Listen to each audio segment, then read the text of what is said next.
Blizzard of Oz has taken some time out from the tour to come down here. Basically, the whole idea of the seminar is for all of your musicians and bands to get a feel for the music industry, pretty much know what you're getting into. Talk a little bit about guitar, okay? Feel free to ask any questions about, musically, theory, or anything like that. Whatever's on your mind, that's the reason he's here, is basically to help you out, with whichever situation you're in, playing and everything. So if you have any questions, or do you want to explain it? Well, the one thing I could say is, the last one we did is the first time I've ever done this, so this is the second, so don't expect me to just come out and start handling this really good, because it's actually I'm very nervous about speaking in front of people, so I mean, you got to help me out with questions, and if there's anything I can help you out, I'd be glad to do it. So.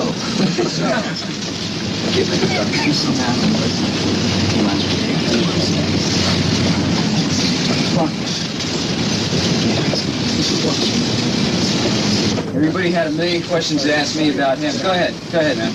What kind of effects do you use when you're playing out, say, in concerts? In the concerts? Yeah. Well, I have a pedal board, and in it there's distortion plus, a 10-band equalizer. They're all MXR, by the way.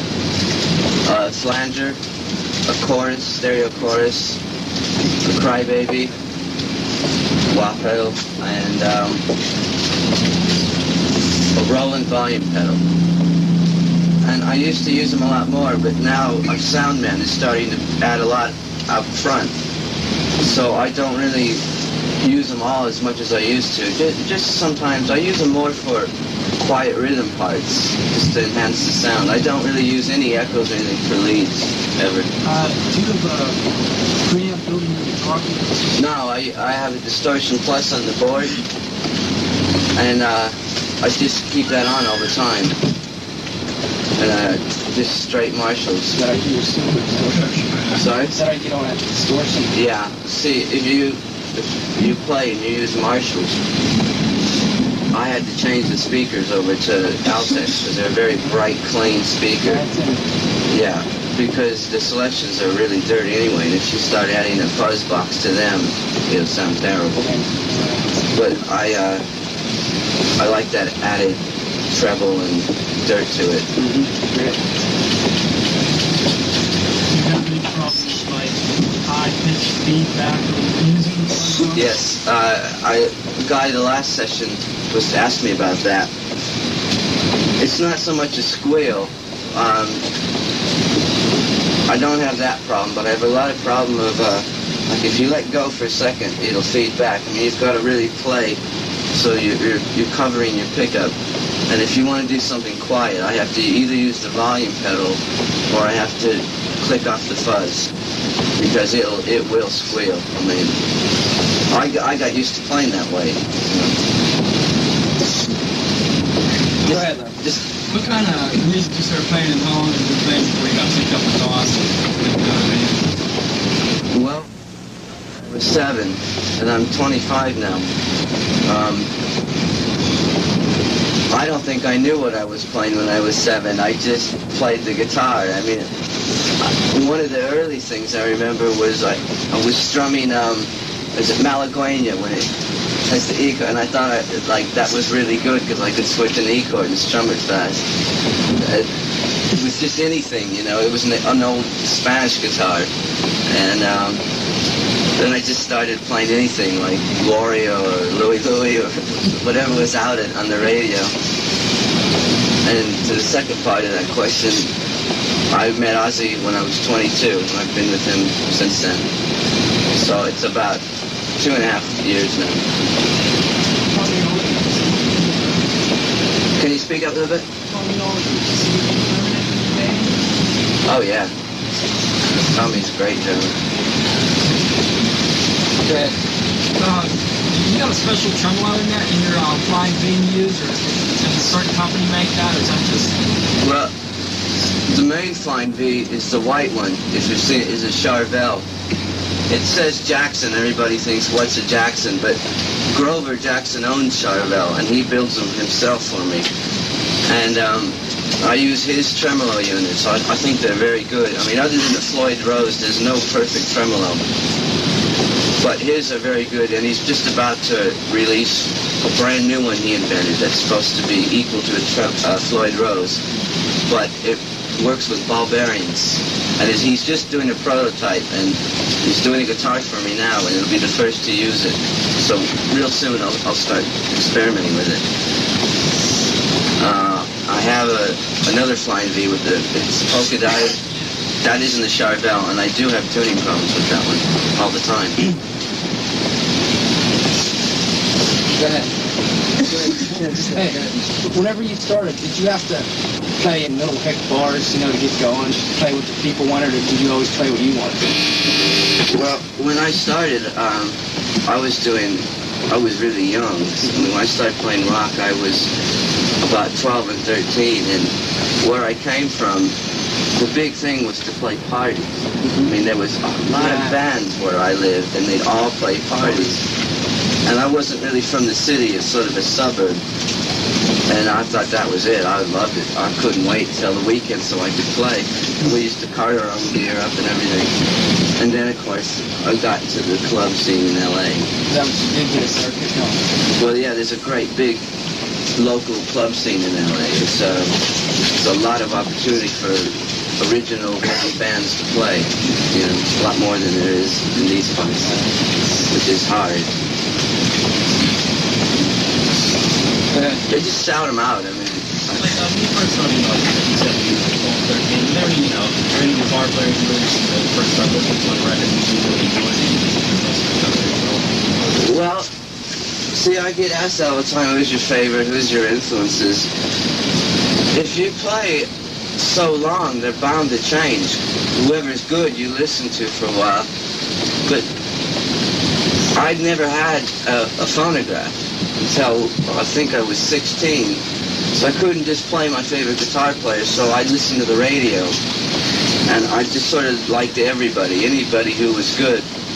But I can say one of my favorite sounds was when I first heard Mountain and Leslie West with that harmonics and the sustain. I mean, I just thought it was the greatest thing. But since then, I just like anybody who plays guitar, I don't have a favorite. You played with a band called Widowmaker? No, that's the bass player. The ex-bass player, Bob Daisley, was in Did you get a new bass player? Yes. Is it Naoko Shima? No, his name's Rudy. He used to play with me in L.A. in a local band. Who have you played with before? Did you play with any other people before you got on the Osborne? No, I was in a local band in L.A. for 5 years. I mean, I sort of grew up in that band. And I was still in it when I met Ozzy. I had to leave that band. And other than that, just like garage bands and little efforts that didn't work. How did Ozzy? How did what? How did Ozzy meet? Well, when he left Sabbath, he was putting a new band, like his own band together. And he just went around auditioning. And he spent a lot of time in L.A. auditioning. And the bass player he originally was auditioning with called me and said he still hasn't found anybody. Why don't you go down and meet him? So I met him. What do you think of other guitarists like Michael Schenker? I think Michael Schenker's excellent. I think he's a great rock player. He's very melodic and lots of feeling. You got any other guitarists you think are like that caliber? Oh, I could name 100. I mean, everybody's out there is really good at what they do. I mean, Eddie Van Halen's fantastic. Michael Schenker's great. Richie Blackmore. Sorry? No, we did a show with him in England once, but I didn't meet him. I met somebody from his band. What do you think of Angus? Angus Young. Oh, I think that what he's doing great. I mean, he's gonna, his image so strong, so bright in his voice. Are you from Seattle, too? Yeah, I'm born and raised in L.A. When you write a lead, do you go for a melody type feel, or do you go for more of a technical dazzle type? Well, it depends, you know, on whatever the progression is and the sort of mood of the song. And it's a good question, because a lot of people, sometimes when they go to put a lead down, sometimes they think of themselves too much first and they want to put it all out. But you got to think what kind of song it is. You've got to put something that suits the song really well. And it's great to do both. I mean, if it has a melodic progression, you know, I'd like to play melodic. What do you think about Richie Blackmore? I think he's great. He was one of my real early favorites. He's very, he's got great bluesy phrasing. You know, it really made me listen to a lot of blues. Like his What do you think of Sonny I.M.? I didn't know much about him. As I said earlier, I didn't know a real lot about Black Sabbath when I met Ozzy. And I was saying earlier, that's probably why I get along with Ozzy. Because I just, you know, we're different, come from different music backgrounds. Did you ever talk about the band and why you left? Oh yeah, all the time. What was his name? Steady Still? Yeah, I guess so. They weren't getting along, things like that. I mean, it was a long time. They were together 14 years or something like that. What do you think are the main things for having a good band? For having a good band? Real good band. Well, I'd say the main thing, aside from that you can all play together well, is that you all really are in the same level mentally. I mean, if one of you wants to go out and earn money in a lounge, and the other guy wants to go out and do originals just to play, then you got a contrast. You know? I think you all should want the same thing out of your band and like the same sort of thing. It's a good start, I think. Is it true that when you went to audition with Ozzy Osbourne that you didn't really have to play anything, you just hooked up and tuned? Yeah, I've heard a lot of rumors about that. It was more embarrassing than this, getting up in front of a group of people. I thought I was going to go play with a band, and I met him at a recording studio, and I just brought a tune-up amp, which is yeah, a they said small they'd been a Fender. small amp. And if you've been in a recording studio, they have a glass booth up there. Well, I was through the tune-up amp, no effects, nothing. I mean, just straight through that mic, and they were all listening. They said, "Okay, play." I said, "You got to be joking! You know, what could I play? No musicians." So I just thought, "Oh no!" I didn't know what to do, and I just started warming up. And he said, "Yeah, you're good. You know." I only played for a couple seconds, and then I got kind of mad because I thought, "Well, you haven't even heard me yet." Did he really chew a bat's head off? I got asked this earlier too. I'll leave it to your imagination. Come on. He's a psychopath. Why did you get rid of Lee Kirk? Sorry? Why did you get rid of Lee Kirk? That's weird. Well, Lee and Bob, both of them, have been in the business a long time, and I think Ozzy wanted to go out and do a lot of touring, and I don't think they really felt they needed to anymore. I think they just wanted to do it the easiest way possible. And, you know, it was a whole new start for Ozzy. It was like starting over. So I believe he wanted musicians that had the freshness to it. That's basically what. How old are you? I'm 25. I turned 25 December. Can you play some stuff for us? Yeah. Do you have anything? Not all amazing. Just whatever you want to warm up with. Well, About the lick though with the mom. which lick? With the brakes or the empty brakes where you're playing the fast downward thrust. Yeah, any particular one. The main lead break is the first one. And this. Yeah, right. That's all it is. It's an E minor. It's A minor.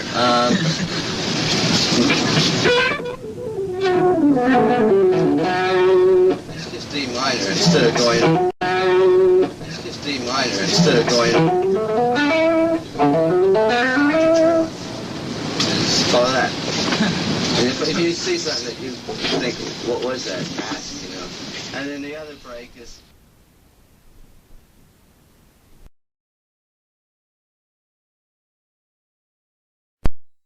Something that you think, what was that? Ask, you know.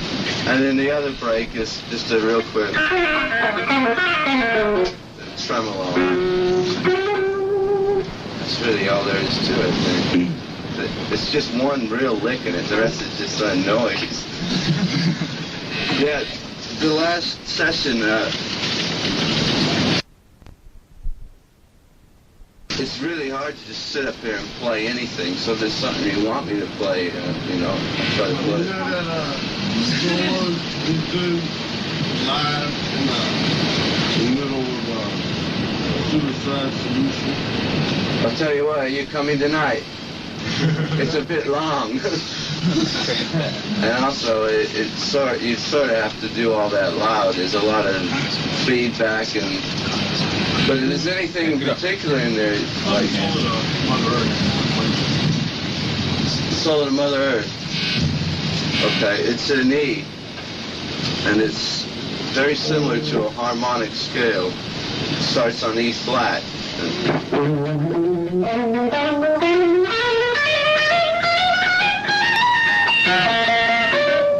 And it goes up to E flat again. Then it's just an octave with the pitch.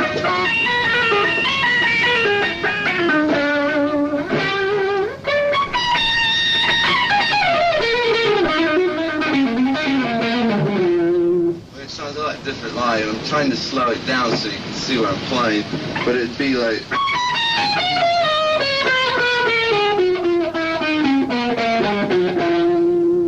So it's just coming up from high E minor. There it goes.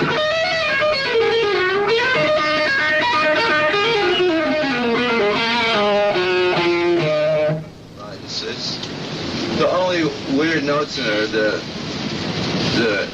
harmonic parts in E minor, which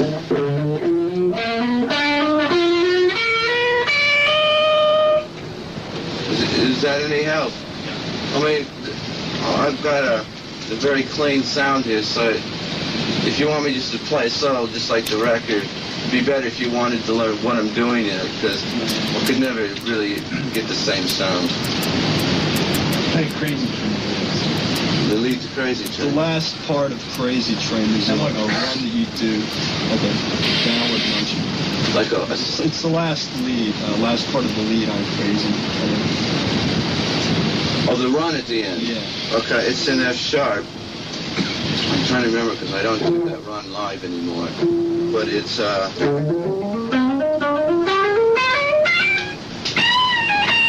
think that's how it ends.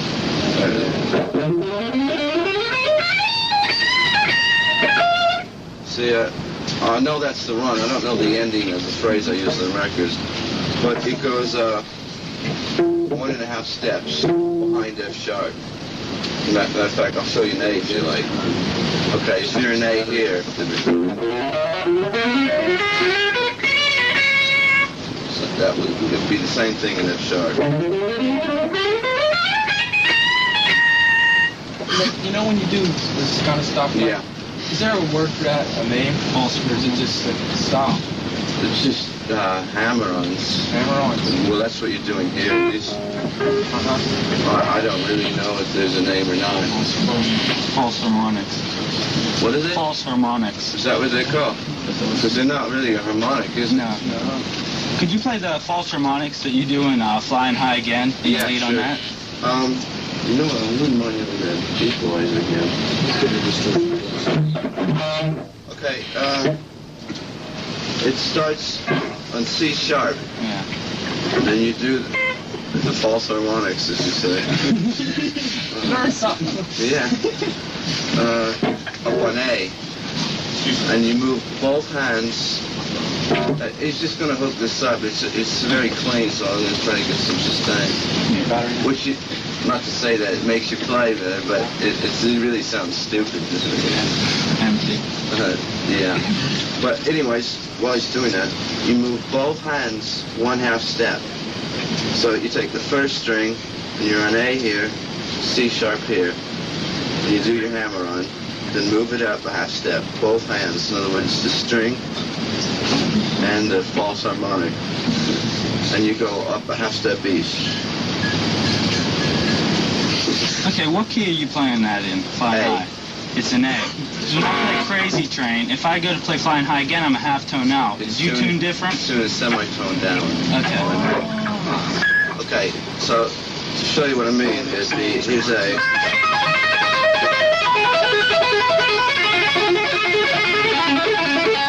Then you move to the key of E.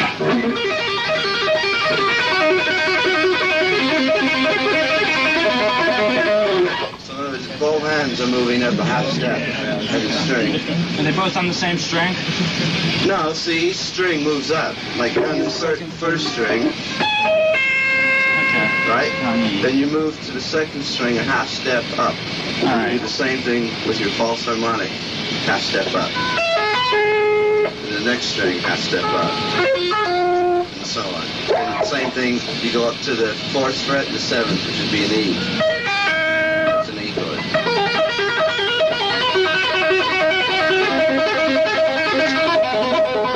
And if you get lost, it ends on F. What do you play Crazy Train? Start with a E or F sharp, I mean. Yeah, starts on F sharp.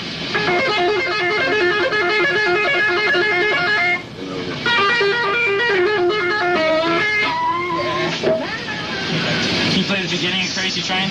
Yeah, sure.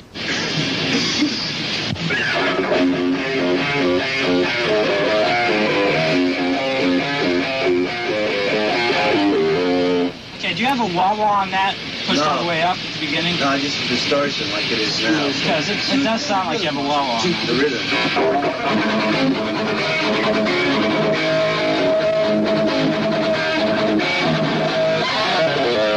That's the run. That's A, A-E-D.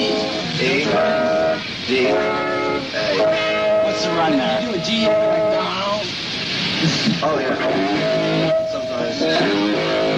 And it, What's the run you do right after that? just do it. After the rhythm you just played. Just a fake.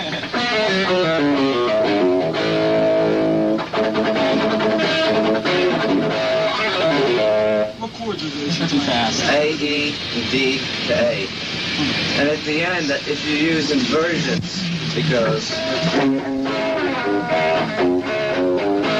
which is A with a third on the bass, and E with a third on the bass,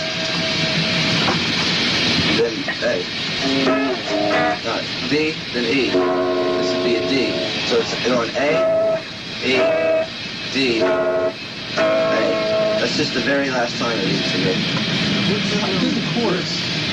Is there any way to get a mic up there? Because I can't hear the question. Could you speak up?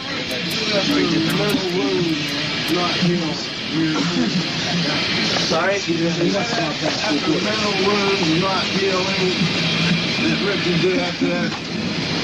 It's like That one.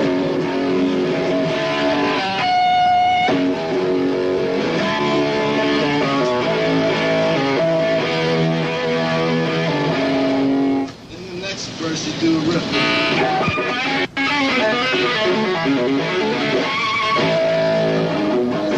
What's that one that builds up? It goes. That's a fake. No, I don't even do that live because it sounds really sloppy. But what that is, I mean, you could. I used to do that live. But there's nothing technical about that except you're just faking the kids. It's F sharp minor, right? And I'm not going to lie and say you do that all the way up. It was like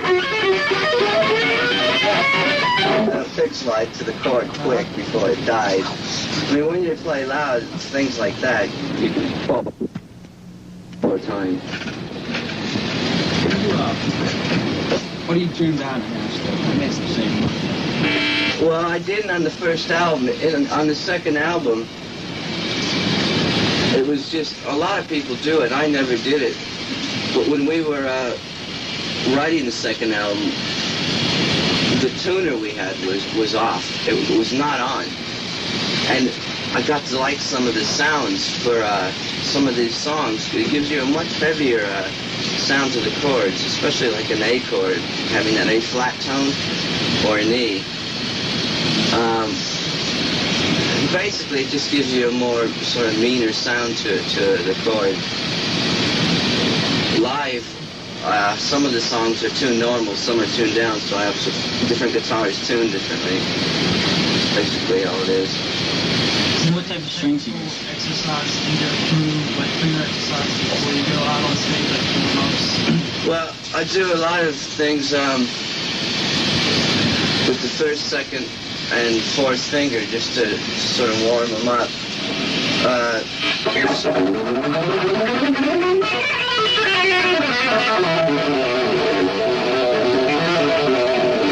Just, just sort of wander around.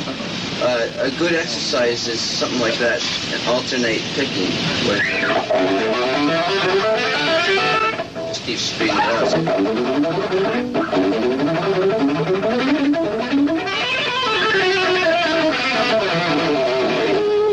Something like that. The guy asked me this earlier. Sometimes I do a lot of hammer on it, so I just basic.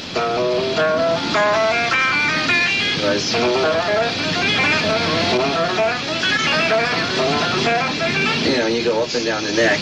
But I don't do those so much anymore. I used to do them before a gig, and they really warm up my fingers.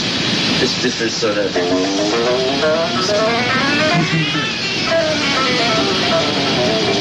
When you write your songs, do you all get together, like all four members of a band, right? Or do you work on the music by yourself and Ozzy works on lyrics? Well, the first album, when I first met Ozzy, there was no band yet. So I was staying at his house, and he and I were just sort of knocking ideas around. And then we met Bob. And the three of us, while we were looking for a drummer, auditioning, we were just sort of messing around with riffs and ideas. And we didn't actually get a drummer until a week before we went to the studio to put it together. Mainly it's just sitting around with a tape recorder on and just keep at it, keep looking for ideas. And you'll finally come up with them. I mean, it takes a long time. It takes a few days before you come up with anything at all. But it's not really ever the whole band at once writing, because really the song comes from either a riff or a melody, or a combination of the two. It's not like you all come up with something at the same time. You know what I mean? When you started imagining, like, you mentioned at the beginning, like, this is a part and take that away, just you know, like... Okay, we don't do that song live. Do it now. We use the tape, but I will show you the chords to that if you want to learn. I'm sorry? You gonna play longer than an hour and a half this time? No, hour and a half is what we play. You gotta do next one. So you show us the chords to Diary Madness. Diary Madness? Sure. It's like, it would be comparable to an A with a flatted fifth. So in other words, you got a root third, and you flat the E. Used with the open E, you get, gives you that dissonance. You got a seventh, which is the G.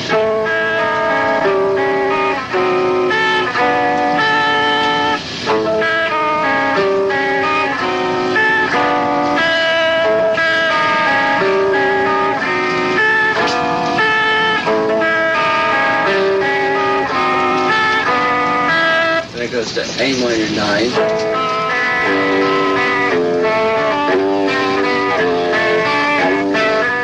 And the riff is.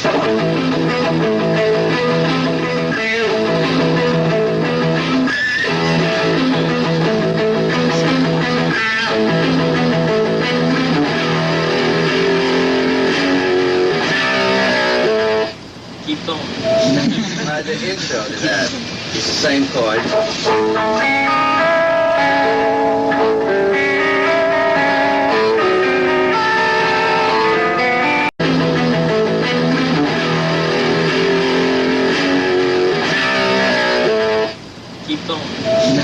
The intro to that. It's the same chord.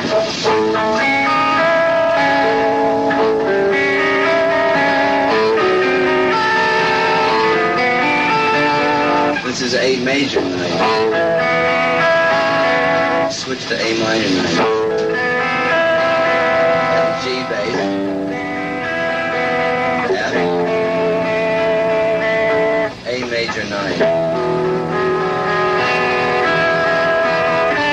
Which is the 7th and would be, we add the 7th at the end. The A major 9 would be an F sharp at the end.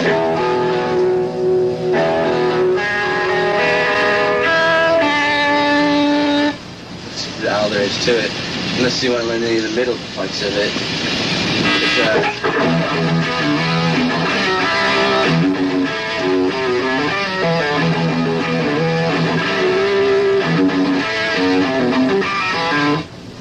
So sevenths? Yeah, it's a C7, or I use it as an E diminished, which is very, very close to the same chord.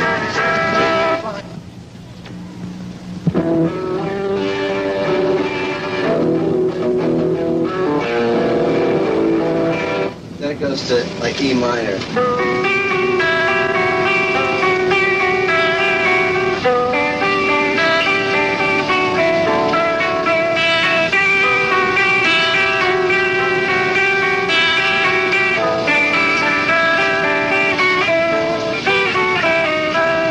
Just E, C, D, A. Sabbath numbers tonight? Sorry? Sabbath numbers tonight? Yeah, we do Iron Man, Children of the Grave, and Paranoid. Yeah, same 3. What you gonna do?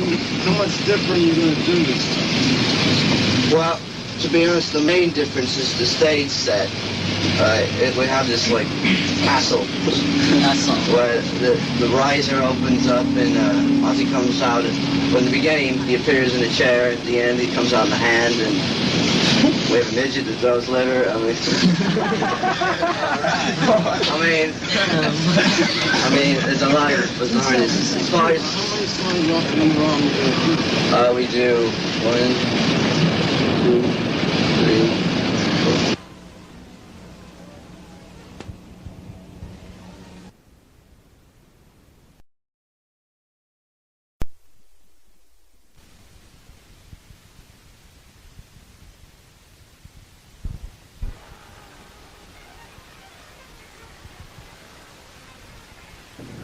I think the kids ended up saying it wasn't as good as a record, and there's no need to have that. I mean, that was one of the examples of the studio where we went over the top with overdubbing, and you suffer live, because, I mean, I don't like to sort of do it, not do it properly, you know what I mean? It sounded empty. Is Don here already, or Yeah, Don. keyboard is just all your keyboard, whatever, or Ozzy Osbourne's group? He did the first album. He didn't play on the second. He's on this tour now. He wasn't touring with us last year. But I think he's probably going to stay because he's a great player. The only reason he didn't tour last year is because he was still in Rainbow. Is he going to be out front with you guys, or is he going to be behind? Well, I don't know if you've seen the pictures of this castle thing, but they're big arches. At the moment, he's up in the yard, like looking out the window. Where's the drum set anyway? Well, there's a riser in the center with steps. It comes from inside the riser. Everybody's pig's blood. Is he going to blow himself up? No, he's not. We were doing that. When we have the hand, he was meant to blow up and all the stuff flies everywhere. But I mean, the kids weren't really buying it. So it would have if it worked right. It would have been great. Sorry? Gonna smash anything tonight? Smashing, you know.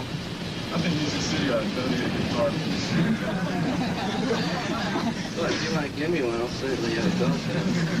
I got this guitar. When you played here with Def Leppard, you put on a hell of a guitar solo.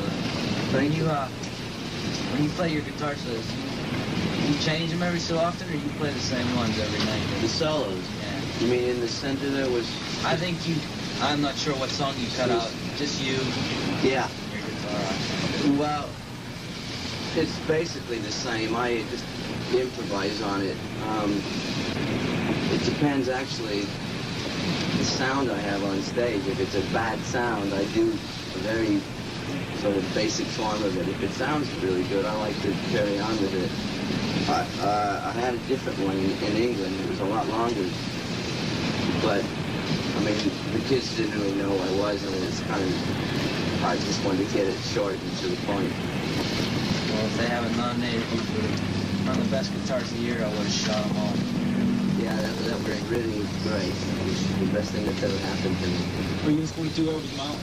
Yeah, that's our opening number. Opening number. That's good. Did you have one more question?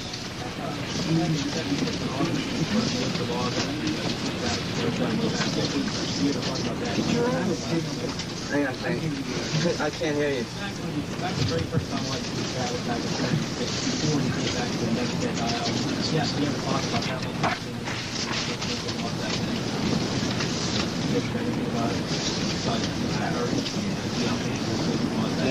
He didn't have a band. No, he thought someday if he does have a band, that's what he'd call it. No, as a matter of fact, he had a T-shirt made, but there was no band. I read an article that he did break up temporarily and band with the Rhoads that didn't go. No, he did break up once, but he didn't have a band. This was the first band. Is it true that he was in an insane asylum for a while? Not that I know of.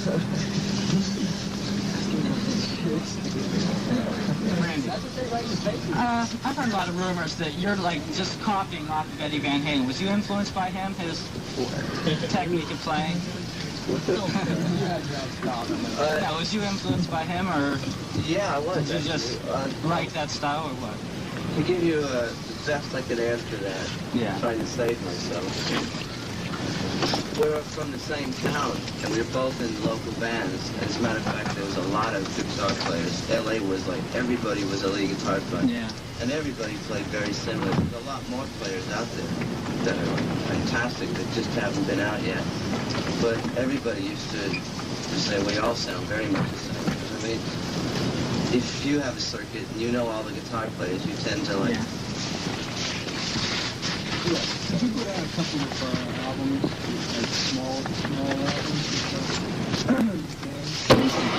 Well, the band that was in Quiet Riot did get a record deal. We were very young and we lost it. It just fell apart. And they were released in Japan later.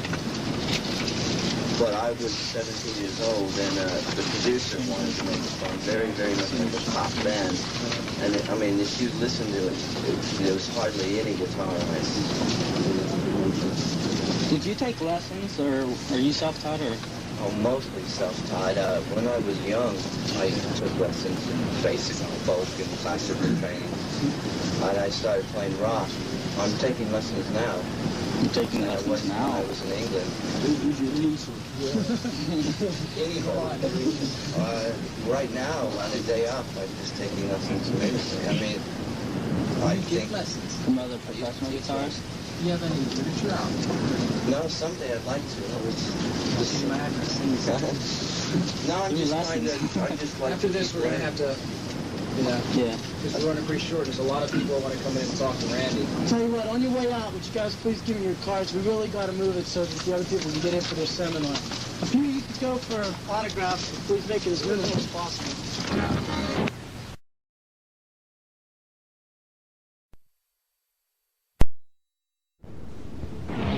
Randy Rhoads has plenty to be pleased about since he teamed up with Ozzy Osbourne.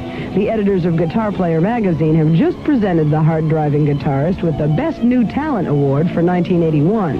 In San Francisco, MTV Music Television joined the awards ceremony.